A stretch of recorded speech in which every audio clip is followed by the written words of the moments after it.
జై దివ్యాంగ్, జై జై దివ్యాంగ్ మిత్రులారా, బాగున్నారా?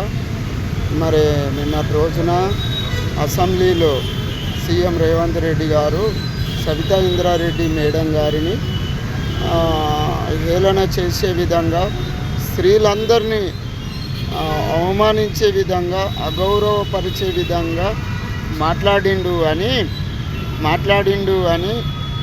టీఆర్ఎస్ ఎమ్మెల్యేలు, అందరు ఎంపీలు అందరూ రోడ్లపై ధర్నాలు చేయడము, రస్తారోకులు చేయడము అన్నీ చేస్తూ ఉన్నారు. చాలా సంతోషం. స్త్రీలను అగౌరవపరిచే విధంగా మాట్లాడిండు, చాలా సంతోషం. దివ్యాంగులు ఈ రాష్ట్రంలో, దేశంలో ఉంటున్న 5 కోట్ల మంది, మా రాష్ట్రంలో ఉంటున్న 20 లక్షల మందిని అవమానపరిచే విధంగా స్మితా సబర్వాల్ ట్విట్టర్లో పెట్టాది అని, మమ్మల్ని అవమానపరిచాది అని మేము రోడ్ల మీదకి 21 నుండి, గత నెల 21, 22 నుండి రోడ్ల మీదకి ఎక్కి ధర్నాలు, రస్తారోకులు చేసిన ఏ ఒక్క నాయకుడు, ఏ ఒక్క ఎమ్మెల్యే కూడా స్పందించకుండా ఒక సబితా ఇంద్రారెడ్డి గారిని మాట్లాడిర్రు అని రోడ్ల మీదకి ఎక్కారు. సంతోషం. మరి మా దివ్యాంగుల పరిస్థితి ఏంది? మేమేం అన్యాయం చేసినాం?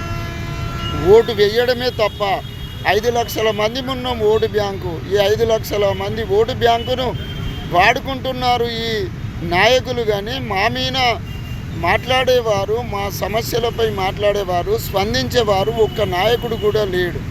దీనికి నిరసనగా ఏదో ఒక రోజు ప్రతి నాయకునికి బుద్ధి చెప్పే రోజు వస్తుంది, మూల్యం చెల్లించే రోజు కూడా వస్తుంది.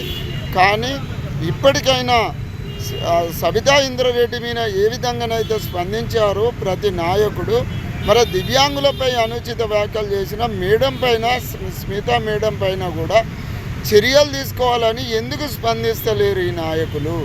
దయచేసి ఆలోచించండి. మా మనోభావాలు, మా ఆశలను, మా ఆలోచనలను నీరుగార్చే విధంగా, మా మనోభావాలను దెబ్బతీసే విధంగా మాట్లాడిన ఇప్పటికైనా స్పందించి స్మితా సబర్వాల్ మీద చర్యలు తీసుకునే విధంగా ప్రతి ఒక్క నాయకుడు, ప్రతి ఒక్క ఎమ్మెల్యే, ప్రతి ఒక్క ఎంపీ మాట్లాడవలసిందిగా ఈ సిద్దిపేట జిల్లా డిఎస్ఎస్ సంఘం తరపున డిమాండ్ చేస్తూ ఉన్నాం.